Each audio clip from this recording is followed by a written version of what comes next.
శ్రీమాత్రే నమః. ఉపనిషత్ దర్శని 89 తైత్తరోపనిషత్తు భృగువల్లి భార్గవి వారిని విద్య.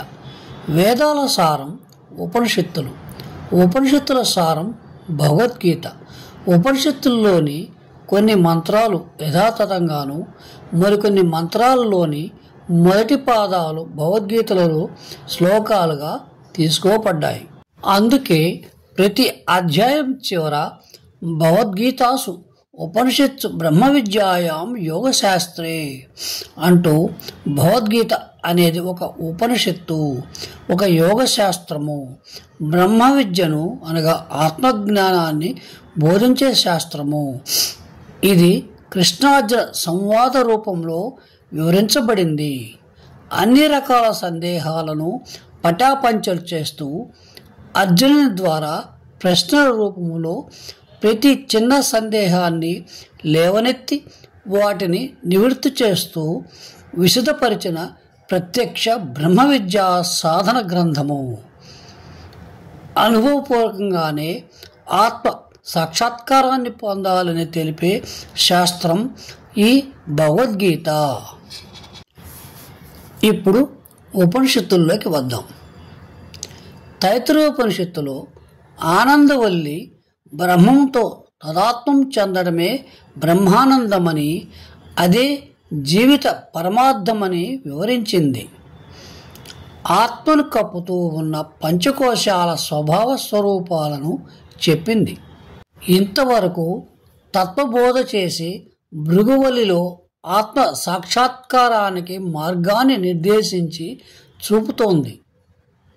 ఈ అధ్యాయం సహనావతు అనే శాంతి మంత్రంతో మొదలై గురువైన వరుణుని శిక్షణలో శిష్యుడు భృగు క్రమ పద్ధతిలో నేర్చుకున్న భార్గవి వారిని విద్యను వివరిస్తుంది. క్రితం అధ్యాయంలో ఈ శాంతి మంత్రం వివరణ ఇవ్వటం జరిగింది. భృగుర్వై వారుణి వరుణం పితర మపుససారా అదేహి భగవో బ్రహ్మేతి. వరుణ మహర్షి యొక్క పుత్రుడు భృగువు ఒకరోజు తన తండ్రిని సమీపించి తనకు బ్రహ్మజ్ఞానాన్ని ఉపదేశించమని కోరాడు. తస్మా ఏతత్ ప్రోవాచ అన్నం ప్రాణం చక్షు శ్రోత్రం మనోవాచమితి. అతనితో భృగు ఇలా చెప్పాడు: అన్నం, ప్రాణం, చక్షువు, శ్రోత్రం, మనస్సు మరియు వాక్కు ఇవే పరమాత్మ. అంటే బ్రహ్మతత్వాన్ని తెలుసుకోవాలంటే మనస్సు బ్రహ్మలో లీనం కావాలి. మనసు యొక్క ఏకాగ్రతకు ప్రాణమే ఆధారం. ప్రాణం శక్తివంతమై ఊర్ధముఖంగా సాగాలంటే అశన అనగా అన్నం ప్రాప్తి కావాలి. బ్రహ్మనిష్టలో జ్ఞానప్రాప్తి, దర్శనం అనేవి వాక్కు ద్వారా జరుగుతాయి. అందువల్ల చక్షుశ్రోత్రాలు అనగా కళ్ళు, చెవులు అనే ఇంద్రియాలు మనసుతో కలిసి బ్రహ్మలో లీనం కావాలనే రహస్యాన్ని బోధించాడు.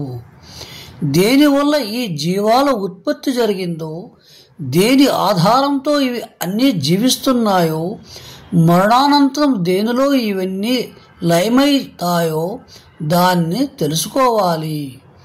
ఆయనే బ్రహ్మ. ఆయన తెలుసుకోవడానికి తపస్సు చేసి తెలుసుకో. తపస్సే బ్రహ్మం. తపస్సుతోనే బ్రహ్మజ్ఞానం లభ్యమవుతుంది.